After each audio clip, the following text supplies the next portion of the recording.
Hello everyone, today I'm looking at The Order 1886. This game came out 2015 on its exclusive on the PlayStation 4, and for a long time I didn't play it until now. I saw it kind of in a bargain bin and thought, oh yeah, this was a very short game apparently, not very well received, but I always was intrigued by its steampunk aesthetic, its design, and everything else, so I was very interested in trying it out.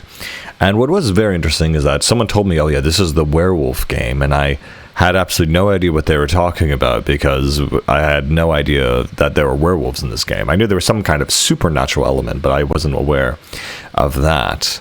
All I knew was that there were Tesla coils and that kind of technology in this setting. However, you know, when you actually get into the game itself, yes, there are in fact werewolves, but in total throughout the entire game, you might kill maybe about 9, if not 10 of them in total. And it's not done as a super big thing, except for the final boss, so I did find that was pretty interesting, that apparently what this game is known for is pretty minor, at least in some people's opinions. So, yeah, for most of the game, you're not fighting supernatural creatures, you're actually instead fighting just rebels, average, you know, guys with guns and, you know, bobbies and other sorts of things that you need to fight and shoot out. What you may notice from the gameplay, if you've never actually seen gameplay of this game, is right off the bat, there are some interesting things about this game that, well, for example, you know, it's a cover-based shooter, so you're always at chest-high walls. You use the D-pad to cycle through your arsenal of weapons. You can get downed, but get yourself up by using a special elixir. You do have a squad of 4 individuals that follow you on this little quest and campaign throughout the city of steampunk London in this slightly futuristic but slightly familiar kind of world of architecture. And you also have smoke grenades and frag grenades. So if you haven't pieced it together yet, this game is very, very much, maybe not so slightly trying to be a copycat of Gears of War, but for PlayStation. It very much has the exact same design and a little bit of an aesthetic. Of course, you're much more mobile. There are certain points where the characters can actually clamber and, you know, actually climb walls in certain areas and actually do a bit of acrobatics. But the whole concept of rushing an enemy while in cover, being a third-person shooter, you know, being on PlayStation, having all these other mechanics, and again, these familiar but slightly futuristic and interesting guns, very much reminded me of Gears of War. That being said, you know, the setting is a little bit different, though. You still have these, you know, beautiful style buildings, while in Gears of War it's more based around sort of Roman architecture and that kind of thing. In this game, it's very much you know, London, London, England, obviously, and more Gothic architecture, but of course even England itself has some Roman architecture in it. And again, it's this pseudo fantasy reality game. So yes, there are vampires and werewolves in this game. However, you don't fight any vampires. They are a plot point. And again, everything is kind of steampunk, so it's kind of the idea where technology took a different turn, mainly with Tesla's technology kind of taking over. And so you just have a different kind of style where technology has been able to advance, you know, a little bit faster. So in this world, you now have automatic weapons that you wouldn't see until the World War I, and you also have some other fantasy elements, which I found very surprising. For example, the whole lore behind the Order, which they don't really get to in maybe a quarter of the game, is that actually you are descendants of, you know, some of the knights that knew King Arthur originally, and they did find the Holy Grail, and it was the elixir to life, and it is allowing them to live for centuries, and it's their closely guarded secret. And, you know, some of them, like Galahad and Percival, are named after the original knights, but not the original knights themselves. And what happens is when a knight dies, which happens during the course of the game, they take on their moniker and their namesake, but they obviously are not the same person. However, you know, some of these members of the Order are hundreds of years old, which is a very strange thing to see and say.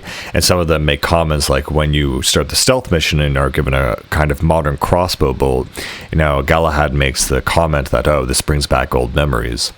And so I find it very interesting that again, they just have this lore of these characters that seems so pivotal to their identity that they don't really reveal until later in the game, which I think is honestly pretty cool. The way that the Grail works is that I'm not exactly sure, but it's some kind of form of, they call the black water. And so when they ingest this black water, they essentially, not only does it heal their wounds, but on, common communion, I suppose, it extends their lifespan. And it's a closely guarded secret of the Order, obviously, but it doesn't really factor into the story at all. It's not like someone's trying to steal it or take it away or try to find it. It's like, yep, we just found the elixir to life, and we're just using that now. But it's not even a major plot point. It's really about, the major plot point actually is about these rebels that are stirring up trouble in London, and you have no idea why, and they're releasing werewolves into the street. And there's a whole conspiracy around how there's half-bloods and purebloods of werewolves, where half-bloods are unable to control their form while purebloods are, and there's a conspiracy to take over the Order and the English crown from the inside at the peak of its empire. And then there's another subplot where, the East India Shipping Company is actually shipping vampires overseas and is starting some kind of invasionary force, which, of course, the Order was established to destroy these mythological creatures that pose a threat to humanity. And so there's a bit of, intrigue and whatnot, and I guess on the game as a whole, it's very interesting that it's not actually not as short as I thought it would be. I thought it'd be like a 6-hour game or a 5-hour game. I thought it would be something like that. But there are 16 chapters, and it roughly lasts maybe around 10 or 11 hours. So it's for me, it was kind of longer than I anticipated. And honestly, well, I guess I should have got to this earlier, but my overall kind of vibe on this game is I'm very impressed. This game is very, very fun. It's very well made. All the weapons and the variety, you get 5 different pistols in this game, which is really unheard of. You have, your normal kind of pistol. You have a machine pistol. You have a duelist kind of pistol, which shoots 2 rounds at once. And then you have 2 kinds of revolvers. One that's a lighter one, and one that's a stronger one, more like a hand cannon. So this game overall is extremely, impressive. From its story, its setting, its characters, its music, kind of, its lore, its mechanics, its vibe. It's very, very distinct and very well made. And all the guns, I was kind of expecting, honestly, to be there a multiplayer component to this game, because all the guns worked really, really well. And I can imagine them and see them working really well in a multiplayer setting. How the tutorial is good, how the first few levels introduce you to all the mechanics. It has this kind of quick time, slow down movie effect where you can, go in slow motion. The difficulty is, reasonably balanced. I'm really, really shocked how this does not have a sequel of any sort. It's really, really bizarre to me. There's even a cool mechanic that I like where, certain enemies that have these massive shotguns called coach guns, which shoot 3 shotgun shells at once, are a commonly recurring enemy. And in their attack, their blast from their shotgun is so powerful it can knock you out from behind cover. So that adds a nice little new mechanic that, again, you don't see in Gears. I mean, there are explosives in Gears, but if you're behind a chest-high wall, you're basically invulnerable.